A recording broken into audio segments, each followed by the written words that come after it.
Olá! Vocês já se perguntaram por que um compressor falha? Vamos mostrar a vocês as falhas mais comuns e suas possíveis causas. Preste atenção ao vídeo e aproveite bem o treinamento.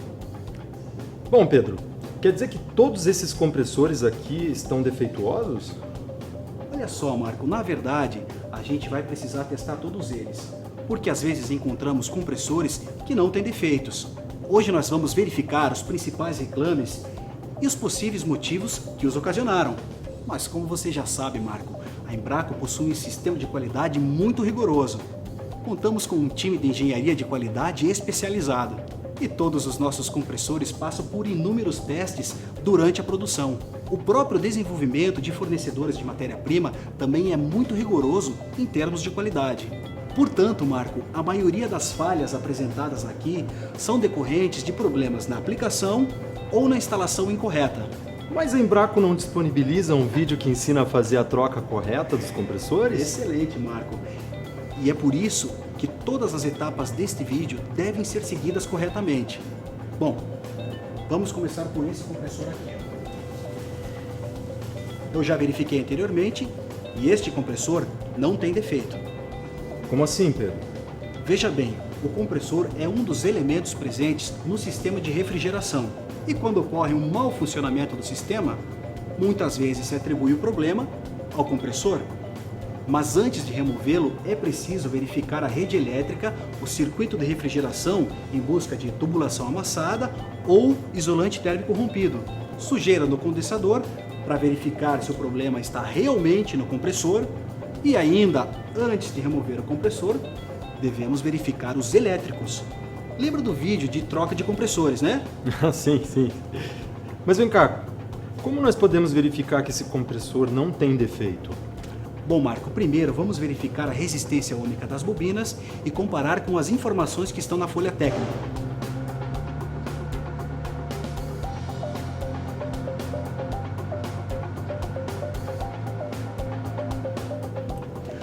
Agora vamos ligar o compressor e verificar ruído e compressão.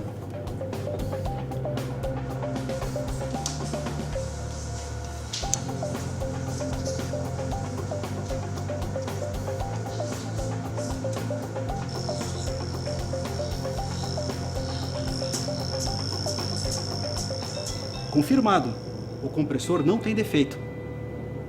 Nossa, Pedro, como é importante verificar todos esses itens mesmo antes de remover o compressor, né? Então, peraí, me diz uma coisa.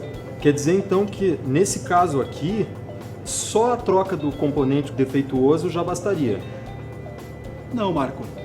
A Embraco recomenda a troca de todos os componentes elétricos, independente de qual deles seja defeituoso, pois a falha pode estar associada ao mau funcionamento de outro componente. Ah, entendi. Mas e aquele segundo ali? Bom, Marco, um dos problemas comuns está relacionado à presença de umidade no sistema, que pode ocorrer de várias formas. Uma delas está relacionado ao processo de vácuo mal feito. Olha, esse processo é extremamente importante e deve ser levado a sério. Deve-se usar uma bomba de vácuo apropriada para este fim, com capacidade maior ou igual a 5 CFM. Pois é, Pedro, mas cá entre nós, eu já vi alguns técnicos utilizando outro compressor para fazer esse processo de vácuo. Marco, infelizmente isso é muito comum, mas saiba que um compressor não é capaz de atingir o nível de vácuo recomendado, que é de 500 microns de mercúrio. Certo. Mas qual é o tempo de vácuo necessário para a retirada de toda a umidade do sistema? Olha, o ideal é usar uma bomba de vácuo com manômetro e garantir que se atinja o nível de vácuo recomendado. Em média, o tempo do processo de vácuo demora de 30 minutos a 1 hora, dependendo do tamanho do sistema. Pedro, mas a função do filtro secador não é justamente remover a umidade do sistema? Na verdade, Marco, o processo de vácuo, se executado corretamente, removerá quase toda a umidade do sistema. Já o filtro secador removerá qualquer resíduo que ainda estiver presente. Este, inclusive, é o segundo problema relacionado à umidade do sistema, pois o filtro secador deve sempre ser trocado juntamente com o compressor, prestando-se atenção ao tipo de filtro recomendado pela Embraco para cada tipo de fluido refrigerante. Entendi. Mas me diz uma coisa, o que essa umidade residual pode causar no sistema? A carbonização da placa-válvula e do cabeçote do compressor.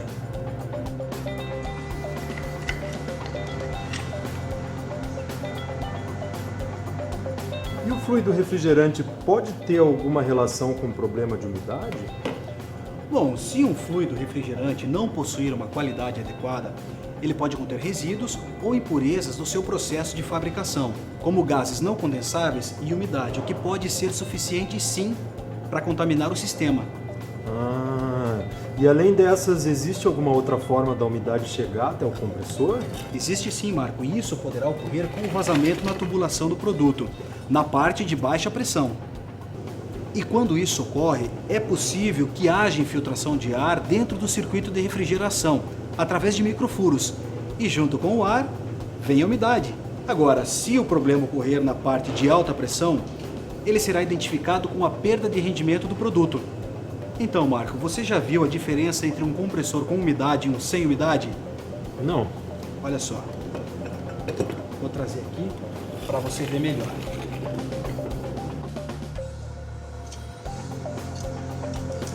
É bem diferente, né? Olha, Marco, algumas vezes aparecem compressores com água aqui no laboratório, mas não podemos afirmar que é só um problema de umidade. Olha só.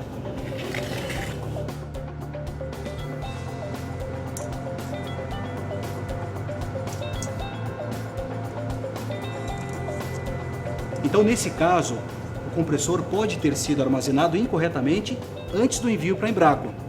É importante tampar todas as conexões do compressor para evitar a entrada de água, poeira e outros resíduos depois de removido do sistema. Assim, podemos realmente identificar a causa do defeito. E esse óleo aqui parece estar com a coloração alterada, não parece? Olha só, vamos comparar.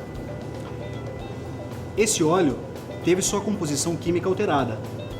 Em condições anormais de funcionamento do compressor, com temperaturas muito elevadas, o óleo que circula pelo compressor entra em contato com a câmara de descarga, região mais quente, degradando a sua química, tornando mais escuro e diminuindo sua capacidade de lubrificação. Por isso, é importante que o protetor térmico utilizado seja o especificado. Isso me lembrou que o óleo pode se degradar mais rapidamente por contaminantes no circuito, como a umidade provinda de microvazamentos, processo de vácuo mal realizado ou fluido refrigerante de má qualidade, que funcionam como catalisadores. Mas então podemos dizer que esse processo prejudica a capacidade de lubrificação do óleo e o desempenho do compressor? É isso mesmo. Falando de reações químicas, eu já ouvi falar de gente adicionando anticongelante no compressor. Isso pode causar algum problema? Sim, Marco, o problema é que o anticongelante, por ser uma solução alcoólica, ao ser adicionado no sistema de refrigeração, reage quimicamente com componentes plásticos que vimos dentro do compressor, tornando-os frágeis e quebradiços, podendo comprometer sua durabilidade e qualidade. E além disso, pode gerar alteração química na composição do óleo, fazendo com que esse perca sua capacidade de lubrificação. Eu posso dar uma olhada nesse aqui? Claro.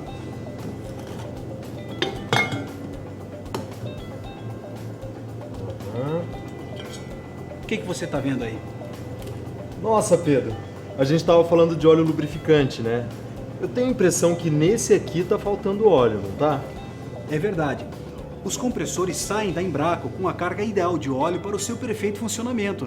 O que acontece é que durante o ciclo de refrigeração, o óleo mistura-se com o fluido refrigerante, fazendo com que uma fração do óleo circule pelo sistema de refrigeração e retorne para o compressor. Porém, quando há uma obstrução na tubulação do sistema ou problemas no dimensionamento da mesma, o óleo pode não retornar, fazendo com que a carga de óleo seja menor que o ideal para o perfeito funcionamento do compressor.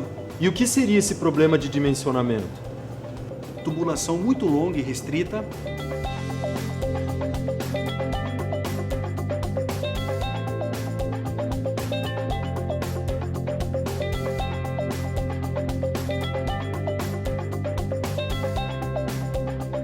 sifão na tubulação,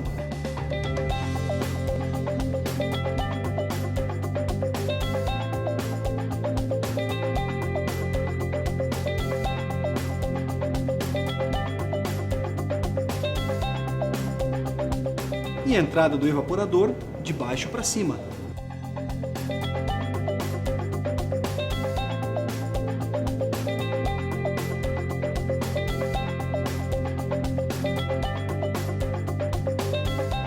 E se o compressor estiver funcionando com uma carga de óleo menor do que o ideal, ele apresentará problemas?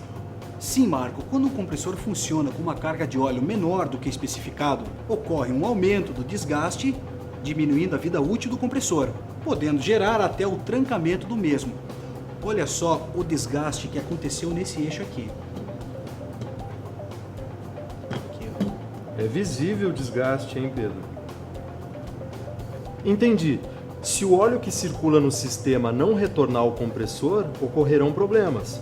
Então, isso significa que um bom dimensionamento da tubulação e do sistema de refrigeração é fundamental para que o óleo retorne para o compressor. E tem algum problema envolvendo excessos? Boa pergunta, Marco. Existe sim, um deles relacionado ao excesso da carga de gás, causando rompimento da junta da tampa de cilindro ou danos à placa-válvula. E alcança aquele compressor ali. Esse aqui? Esse. Olha só. Então, caso a carga de gás não seja realizada utilizando uma máquina adequada, balança de precisão e garrafa dosadora, poderemos cometer um excesso. Mas por que a junta se rompe? Porque, Marco, o excesso da carga de gás leva ao retorno de líquido. Assim, sendo o líquido incompressível durante o processo de compressão, gera-se uma carga excessiva sobre a junta, fazendo com que ela se rompa. Deixa eu te mostrar outra situação.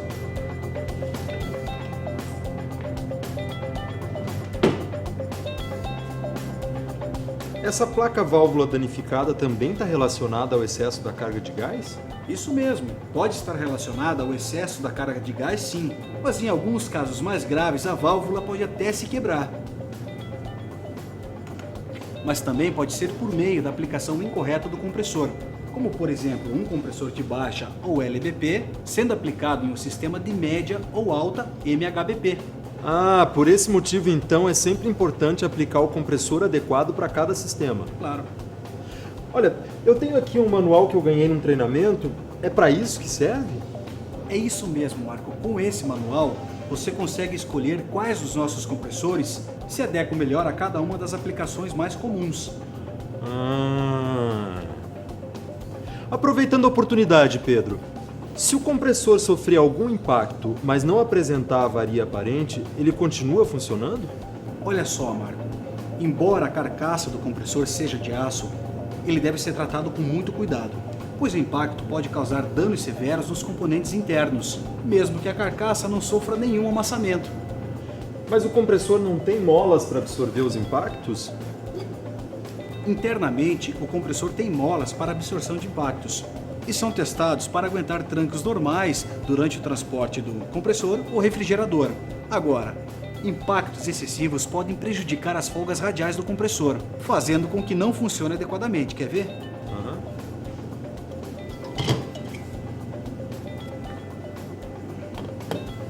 Entre o estator e o rotor existe uma folga radial mínima. Essa lâmina deveria passar livremente, mas está trancando aqui. Olha só. Se um compressor para de funcionar por queda ou impacto, a principal causa do dano está relacionada ao descuido com o transporte e armazenamento do compressor ou equipamento de refrigeração. Aliás, quando os compressores são enviados aqui para a Embraco para análise de defeitos, é imprescindível que sejam conservados da maneira adequada, não podendo ser jogados, virados ou chacoalhados, além de precisarem vir com o kit elétrico utilizado e a tubulação tampada para evitar contaminações. É bastante informação, né, Marco? Mas você captou? Sim, foi uma aula. Muito obrigado, Pedro.